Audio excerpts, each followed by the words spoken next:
Hi, welcome back to Wallflowers. So as you can see from the title, today was the first day I attended the slow cook course. Now the slow cooker course was held at one of the food initiatives we go to in a place not far from here called Netherton. The food initiative itself is called the L30 Centre.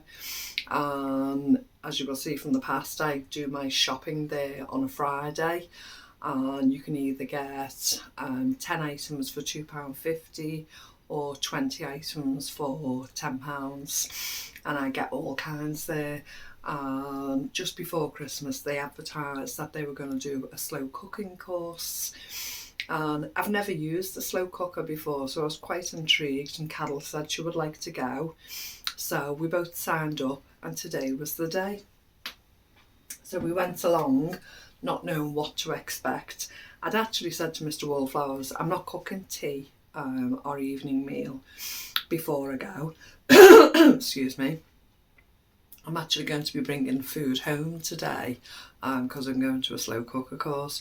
Well, it shows you how I've never done slow cooking before, because when we got there I was told the meal we're about to cook would take 6 or 7 hours, and obviously it's going to be tomorrow's evening meal and not tonight. So I quickly phoned Mr. Wallflowers and asked him could he prepare some food for us for when I get back, and he's done some lovely chicken and we'll enjoy that after we've made the video. You will. Well, I will, Mr. Wallflowers won't. So we get to the course and it's a square shape set out of tables and chairs with our mats, our utensils. So it was a vegetable peeler, a sharp knife and a spoon, an array of vegetables which were carrots, a turnip, potatoes, a stick of celery and an onion, and an array of herbs which were parsley, thyme, bay leaves. We also had stock cubes and tomato puree, and I was quite intrigued. So some people were very basic and needed to be shown how to chop, peel and prepare the vegetables. We all introduced ourselves and started to converse with each other and get along, and everyone was really excited about the course, quite friendly. And we'd quickly started to communicate between ourselves along the way. Sometimes we had to share ingredients, etc. So it was really friendly, it was really good, and I thoroughly enjoyed it. So we started to prepare the vegetables. As I say, we were issued a slow cooker free of charge each.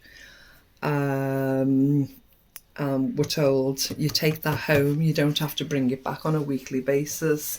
We will prepare the meals in the course and then you bring them home and cook them at home. So the only thing you actually take back to the course each week is the tub.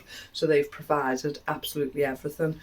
We each pay £2 a week for a 5-week course, which was £10. So I paid my £10 today, Carol paid her £10 today, and we're paid up for the whole course. We've walked away with a tub full of prepared food. So in this tub, oh, it smells wonderful just opening it. In this tub I prepared the carrots. I didn't peel them, I just topped and tailed and sliced them.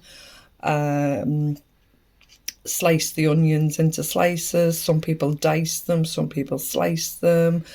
The celery I chopped finely, which will basically dissolve throughout the meal. Added the thyme, the parsley and the bay leaves. So there's 2 bay leaves in. 2 tablespoons of the thyme, 3 tablespoons of the parsley, 2 tablespoons of tomato puree and 2 stock cubes, which I've just broken up throughout the dish. So the potatoes we didn't add because they would have browned quickly. So I'm actually going to place all my ingredients in the fridge and I'm going to cook this tomorrow morning. So the potatoes will be prepared then. So I shared this bag with the lady sat next to me, and we had half a bag each, which is quite sufficient for this meal. And we were also given some beef stewing steak, and I've just quickly priced this, and it would have been £3.50. And the meat absolutely looks delicious, so I shall dice that and add that to the ingredients I've brought home with me, but that will go in the fridge and I'll start that off tomorrow. The reason I'm not doing that tonight is because it will be cooked overnight and it would be ready in the morning, and I don't fancy reheating it after the fact and it going congeals. I could actually prepare it and put it in the freezer if I had freezer space. Unfortunately I don't. Well, I say unfortunately, I'm lucky enough not to have freezer space at the moment, let's put it that way. So yeah, I shall prepare it in the morning and let it cook throughout the day, and then we'll have it for the evening meal. Well, Oscar and I will, Mr. Wallflowers, might just take the beef out of it and eat the rest of the stew. But I wanted to unpack this. So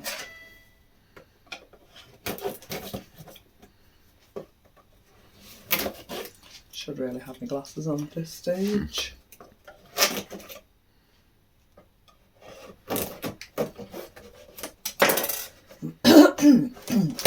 I believe these are approximately about £30 in the shop, and as I say, because we're on the course, we've all actually been given one for free. And there was two choices. This is the larger one.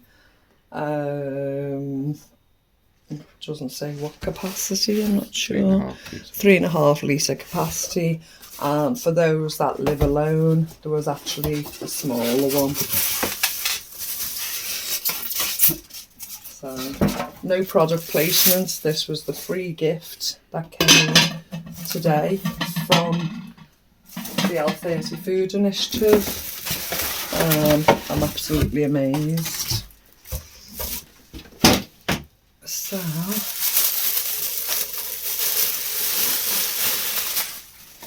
before I use this tomorrow, I will actually rinse out the bowl, and Carol's advised me to make sure it's perfectly dry again before I start to process the food in it. So it looks beautiful, doesn't it? And there we have it. So I've got an instruction book which I shall read from beginning to end, because as I say, I have no experience in using a slow cooker. So any tips, hints or recipes that any of you might like to share with me, if you have experience of using a slow cooker, a crock pot, whatever you actually call it. The lady who's teaching us how to use this and the food prep for it, although I have somewhat experience of cooking, I still appreciate being taught how to use new gadgets, new recipes, and just really the camaraderie and the actual being with people and doing something, and everyone's got an equal interest in sharing information and doing it. I believe one of the recipes along the weeks will be a lasagna. That absolutely confused me, to do a lasagna in a crock pot. So I will be amazed when we get to that recipe, because I've never heard of anything before. I make lasagnas quite frequently in the oven, in my oven-proof dish. So to do it this way will be a learning curve, shall we put it that way, a learning curve for me. One of the ladies that I met today, Carol was chatting to one lady and I was chatting to another, and Carol and I were sat next to each other. And I just heard Carol say, "Oh, Mary Ann does that." And I looked and I said, "Mary Ann does what?" She said, "This lady does canning." And it's okay in our communities to hear about other people that do canning and different communities, maybe through Facebook or YouTube. But in my locality, to meet and bump into someone in everyday life who actually does canning is quite a rarity for me. And the lady was shocked, I was shocked. She lived not far away from where I live. She lives in a place called Maghull. We were both quite surprised. And she said, I do dehydrating as well. I said, that's fabulous. I said, because I do some dehydrating, water bathing and canning. She said, oh, that's fabulous. She said, I have groups on YouTube and Facebook. She said, but I don't know anyone in real life who actually does any canning. I said, well, quite similarly, I said, I only know a handful of people in real life who do canning, but they're not in my locality. The friends I know, you know. We started talking, I introduced her to the channel, so if you're here, hi, welcome aboard to our crazy community, and it was such a pleasure to meet you today, and I hope we can move forward teaching each other. One of the conversations that we had was, you know, I class myself as very green and very new to canning, and anyone who's been with the channel for a year or two will understand how new I actually am to the canning process. I've dehydrated and water bathed for 3 to 4 years now, and I still class myself as very new. I'll always be a learner. I still try to pass those skills along no matter how small they are, but I'll always be a learner, and I'm always prepared to listen and take ideas and advice from other people, and I class that as a blessing, because to always be open to new input is a good position to be in, because you're always able to take on board new ideas and new skills, and that's the mindset I like to hold. This lady seemed exactly the same, you know. She said she'd done it for a number of years, but she's always open to learning and progressing forwards. So yeah, that was another blessing to the day, to find not only like-minded people who wanted to learn how to prepare food, but someone who's actually that extra tangent of canning, dehydrating, etc. So yeah, another blessing. So this will be my brand new toy, so you'll probably see a few slow cooked meals coming along in the new recipes for 2024, and different things. I believe we can cook cakes in it and a whole array of different things, so I'm going to have to look at slow cooker recipes. I've gotten home, as I say, I've literally only been through the door about 10 minutes. Mr. Wallflowers has been busy away, still making butter from the cream that I talked about. So here's the butter I made yesterday. So in the butter dish to set it, I've managed to get 4 blocks of butter, and I like it in the 4 stalks like this, rather than how we buy it. I can measure it and weigh it more easily, and when you bring in fresh butter out that's made from cream, I can't actually let it sit in the cupboard like I normally would do, or on the side like I normally would do with chopboard butter. We have to protect it somewhat, so this has to be kept in and out the fridge as we're using it.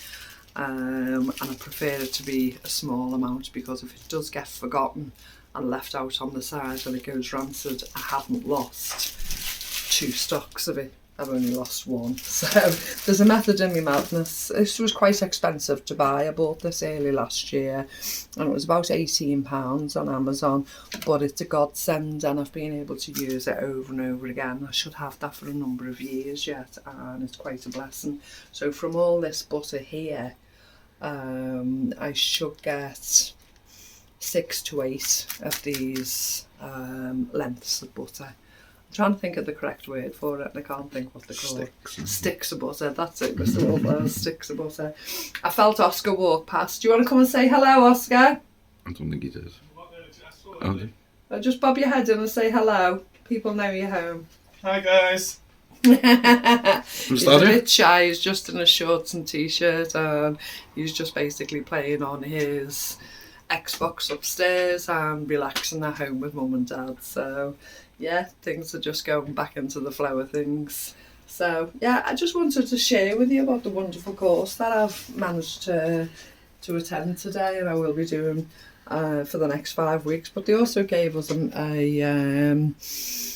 a magnetised thermometer, and a lot of people said they will be keeping it on the fridge to check on the fridge temperatures. But I think I'm actually going to keep this in the pantry and make sure things aren't going below zero out there, because with everything being glass, I don't want the temperatures going too low in the pantry.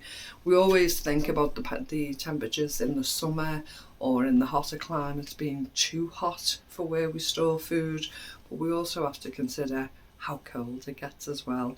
And here our temperatures today, just as I was coming in from the car from saying goodbye to Carol this evening, it was 4.5, the temperatures. So Mr. Wallflowers keeps saying that's not too bad because he leaves the house at 4 o'clock in the morning. Sometimes it can be a lot colder than that. But with all my layers on, with a thermal vest, a sweatshirt, a thick woolly coat, gloves, hat and 2 pairs of socks, I was still very, very cold. So, you know, as much as he says, oh, it's not too bad, and I'm a bit nesh. That must have been in the car though, because it was still very cold. It's about 0 now outside. Is it? So it's 0 degrees here. We're off for -6 during the night. So tomorrow we'll be having a beef stew, beef casserole for tea, and locally we'd call it a pan of scouse. So with all the herbs added, it'd be a posh pan of scouse, so a posh stew really. We're going to plod on and prepare this butter and get it wrapped and ready for the freezer. We wrap it in parchment and then keep it in Ziplocs in the freezer to keep it protected. Thanks for joining me this evening, and I'll speak to you again tomorrow. Bye-bye.